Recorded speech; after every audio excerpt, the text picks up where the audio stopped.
14 ini kita tinggalkan, memasuki 2015, kehidupan kita lebih baik, lebih sejahtera, dan lebih damai.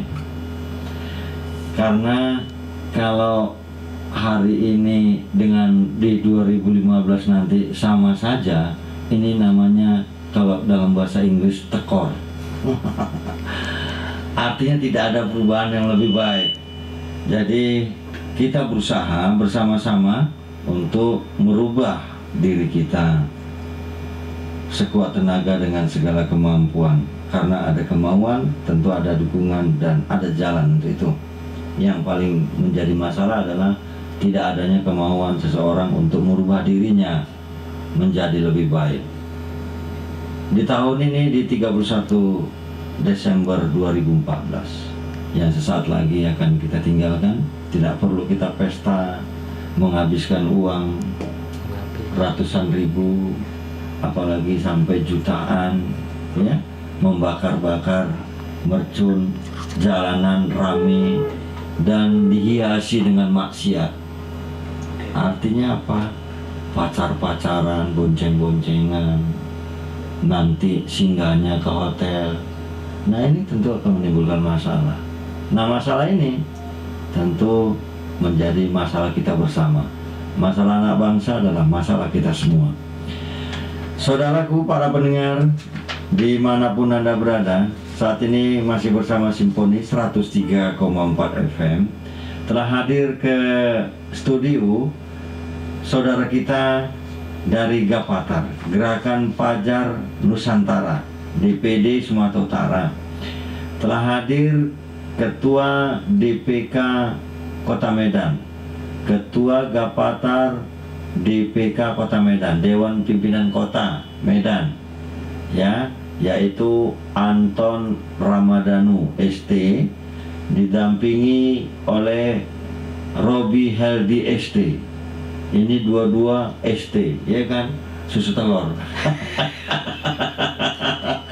Kita nggak ST, Om Cek, ya? Iya, kami dua nggak SD. Ini Bung Robi Heldi ST ini adalah Ketua Bidang Organisasi, Keanggotaan, dan Kepengurusan DPD Sumatera Utara. Iya, kepengurusan, ini ngurusi semuanya, ya. Ngurusnya ini banyak urusannya nih. Ini untuk membidangi keanggotaan, mengurusi, ya, DPD Sumut. Ini yang diurusi ratusan orang ini. Kalau pada minta makan siang tekor. Iya kan? Ini resikonya besar ini. Seharusnya pemerintah memberi subsidi kepada Gapatar, saudara kita, ya kan? Iya, kepada Gapatar, langsung kepada Bung Robi Heldi. Iya. Jadi ini hari kita akan memperbincangkan, ya, langsung sajalah kepada Anton Ramadhanu untuk dipersilakan temanya apa perbincangan kita yang memperkenalkan diri dan menjadi tema saat ini. Silakan. Baik, terima kasih kepada Pak Gandhi, ya, selaku reporter, ya. Nah, baik, di sini saya perkenalkan. Sebelumnya, Assalamualaikum warahmatullahi wabarakatuh. Salam damai sejahtera untuk kita semua. Sebelumnya saya perkenalkan diri saya, yaitu Anton Ramadhanu. Untuk di organisasi, saya selaku Ketua DPK Medan, Gapatar Medan, ya, Dewan Pimpinan Kota Medan. Jadi untuk program, untuk tema pada siang hari ini yaitu tentang program ketahanan dan kemandirian pangan.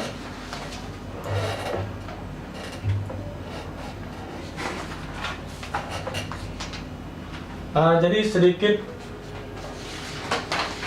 kami sampaikan bahwa bahan pangan pokok adalah komoditas yang menjadi penggerak primer dari suatu bangsa. Tatkala cukup, ia dapat membuat bangsa menjadi kuat. Namun tatkala kurang, maka ia dapat membuat bangsa itu menjadi lemah. Jadi pangan adalah kebutuhan dasar setiap kehidupan manusia. Berkelangsungan hidup masa lalu, masa kini, dan masa depan sangat ditentukan oleh komponen ini. Jadi ketahanan suatu bangsa, ketahanan pangan khususnya Indonesia ke depan akan semakin menghadapi banyak tantangan berat.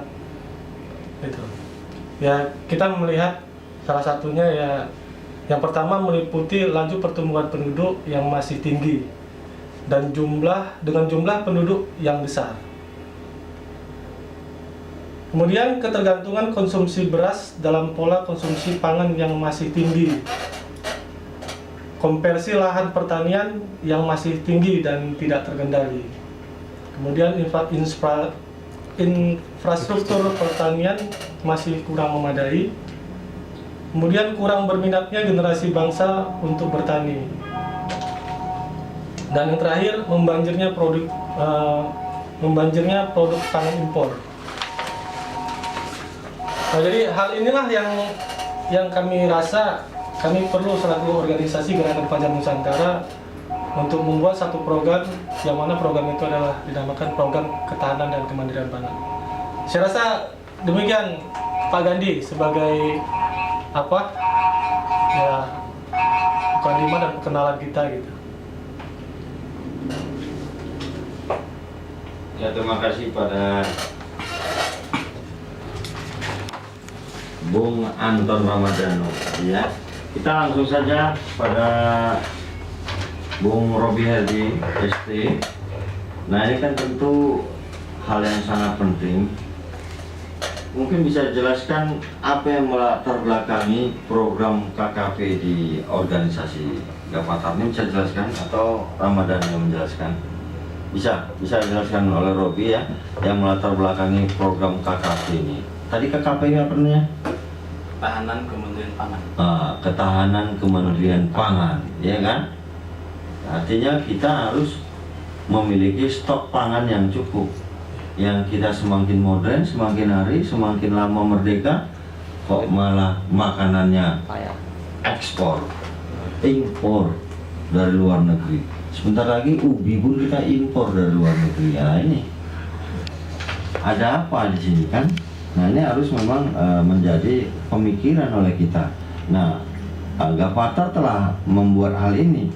Nah, kita bertanya, apa maksud Gavatar? Yang bahasa kerennya apa yang melatar belakangi program kemandirian ketahanan pangan ini dibuat, ya? Nah, kita harus memang dalam hal ini bersikap tegas dan bijak.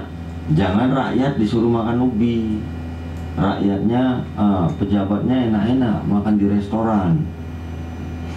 Ini kan gitu, Magadong itu kan program dari Gubernur Sumatera Utara, Magadong. Rakyatnya yang Magadong. Kalau pejabatnya masih ke restoran juga sama saja. Artinya bermewah-mewah gitu, makannya yang bergizi, yang mantep, ya. Ini bisa dijelaskan oleh Bung Robi Heldi. Silakan, Bung Robi. Ya. Assalamualaikum warahmatullahi wabarakatuh. Salam. Yang kami banggakan para pendengar radio Simfoni 103,4 FM yang senantiasa untuk mendengarkan diskusi publik dalam hal tema yaitu ketahanan dan kemandirian pangan. Saya selaku Ketua Bidang Organisasi Keanggotaan dan Kepengurusan di Gerakan Fajar Nusantara DPD Sumatera Utara, di mana pembahasan kita pada siang hari ini dari Gerakan Fajar Nusantara adalah untuk membahas bagaimana bentuk ketahanan dan kemandirian pangan yang sama-sama kita pahami di dalam bentuk kehidupan yang menjadi kebutuhan dasar setiap manusia. Secara bentuk program ketahanan kemandirian pangan ataupun KKP sesuai dengan visi kami di Gerakan Fajar Nusantara, bahwasanya di Gerakan Fajar Nusantara itu mempunyai visi terwujudnya tata kehidupan masyarakat, bangsa dan negara yang damai sejahtera. Nah, artinya dari gerakan Fajar Nusantara ini mengambil satu langkah yang menjadi prinsip terhadap permasalahan ataupun gejolak pada bangsa ini yang kita pahami ke depannya terkait tentang kondisi situasi pangan kita. Nah, apabila kita melihat kondisi pangan yang ada di Indonesia ini sudah sangat memprihatinkan. Artinya populasi pertumbuhan jiwa di Indonesia ini semakin meningkat, sedangkan stok ataupun logistik pangan baik di provinsi-provinsi, artinya secara keseluruhan di Indonesia ini sudah mulai mengalami minim dia stoknya pengganti. Ya. Jadi hal inilah yang harus kita waspadai di gerakan Fajar Nusantara. Nah, sekarang ini kami di gerakan Fajar Nusantara dalam menyikapi tentang program ketahanan dan kemandirian pangan, ada beberapa program yang kami rasa, yang kami anggap bahwa inilah menjadi cikal bakal mindset terhadap manusia yang ada di Indonesia ini. Artinya di gerakan Fajar Nusantara ada beberapa program, yaitu yang pertama, kami mengkonsumsi gerakan 100% pangan lokal. Artinya kami ada 3 gerakan. Yang pertama itu gerakan 100% pangan lokal. Iya, gerakan 100% Pangan lokal. pangan lokal. Ini bisa dijelaskan maksudnya apa nih? Pangan lokal maksudnya? Ya, artinya konsumsi sehari-hari yang kami konsumsi Bang Gadi. Iya. Ini dari lokal. ya, Jagung gerakan gitu ya.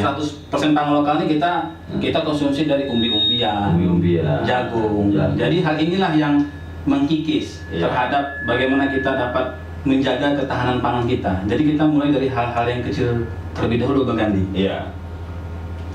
Seperti itu. Nah. Nah, selanjutnya, Dan yang kedua kami ada namanya gerakan sehari gerakan sehari. sekali makan nasi. Oh, One satu day, hari one makan rice. nasi. Dari di dalam satu hari ini Hmm. seluruh warga gerakan Fajar Nusantara baik di dalam kepengurusan dan dalam keanggotaan ini mewajibkan bahwasanya kami memakan sepiring nasi dalam satu hari. Ya, misalnya siang aja. Misalnya siang saja gitu. Ya, sama-sama saya. Jadi Kapatar belum ini program ya. Saya satu hari satu makan nasi aja. Iya. Pagi sama sekali seolah belum makan ya. Gak ada duit. Iya, lah ya itu lain yang masalahnya ya. Jadi dalam hal bentuk one day one rice ini artinya Iya. kami bertujuan untuk membudayakan konsumsi pangan sehat Nusantara non beras. Oh. Dalam upaya bahwa sumber pangan non beras itu sangat bervariatif di negeri ini. Artinya pengganti non beras itu banyak mengganti. Itu yang kedua. Baru yang ketiga adalah gerakan rumah pangan mandiri atau yang kami singkat RPM. Jadi setiap pengurus dan anggota di gerakan Fajar Nusantara bukan hanya di Sumatera Utara, tetapi di tingkat seluruh Nusantara ini mempunyai rumah pangan mandiri. Apa yang dikatakan rumah pangan mandiri tersebut? Bahwasanya setiap rumah itu harus mempunyai 50 polybag. Apa cerita? 50 polybag. Artinya di situ kita akan menanam tanaman-tanaman yang hortikultura. Jadi dari hal itulah di dalam gerakan Fajar Nusantara itu ingin membangun ketahanan dan kemandirian pangan, walaupun kami mengawali dengan langkah-langkah yang kecil Bang Gandhi. Jadi kami kira itu Bang Gandhi. Oh iya iya. Di dalam hal melatar belakangi bahwasanya Gavatar ini mempunyai program ketahanan dan kemandirian pangan. Ya, terima kasih pada dua narasumber kita, para pendengar dan sahabat Simponi 7363153 dapat dipergunakan untuk Anda yang ingin informasi lebih lanjut ini tentang program-program. Ada 3 program andalan tadi ya. Pertama apa tadi? 100% pangan lokal. Robi, 100% Pangan lokal. pangan lokal. Yang kedua, sekali makan nasi sehari. Dalam sehari cuman sekali makan nasi. Iya, bukan setahun ya. Yang ketiga, Rumah pangan mandiri. iya, rumah pangan mandiri. Tadi udah jelaskan kan, rumah pangan mandiri. Nah, ini bisa untuk lebih jelasnya kan 7363153. Nah, ini perlu terutama yang membot-membot ya kan. Sudah itu yang ini kena gejala kencing manis, diabetes. Ini programnya bagus sekali. Ya. Ini program-program kesehatan, tetapi ya makannya nggak makan nasi sehari. Artinya ini kan penghematan dalam segala bidang. Nanti makan baksonya 9 kali sama aja ya kan. Kan gitu. Ya, 7363153 para pendengar kami. Sahabat-sahabat Gapatar dimanapun Anda berada, Om Cipto mungkin bisa di ini kan dicoba 7363153. Biar aku aja yang nyoba. Dan untuk itu kita lanjut lagi pada Anton Ramadhanu. Om Jamil mungkin nggak denger ya. Jamil kerja. Oh ya, kerja dia. Mungkin dia akan menelpon kalau memang waktu hari ini kegiatannya lagi luangnya. Juga untuk Bung Fendi ya, mudah-mudahan sehat di sana. Ini mungkin nggak dengar juga ya, sibuk juga ini ngurusi usahanya. Jadi yang selanjutnya perlu juga kita mendengarkan pelaksanaan apa saja yang sudah dilakukan oleh Gapatar sebagai implementasi program KKP ini. Jadi ini memang perlu implementasi program, kalau nggak dijalankan juga gawat ini ya kan. Sama juga dengan program-program pemerintah atau mungkin melaksanakannya. Kalau Gapatar nggak ada anggarannya nyediain sendiri. Nah, kalau program pemerintah ada anggarannya yang biayai rakyat. Ini bedanya. Nah, sehingga banyak terjadi penyimpangan-penyimpangan. Kalau Gapatar mau gimana mau menyimpangkan orang memang duitnya sendiri. Jadi mungkin Bung Anton Ramadhanu bisa menjelaskan ini.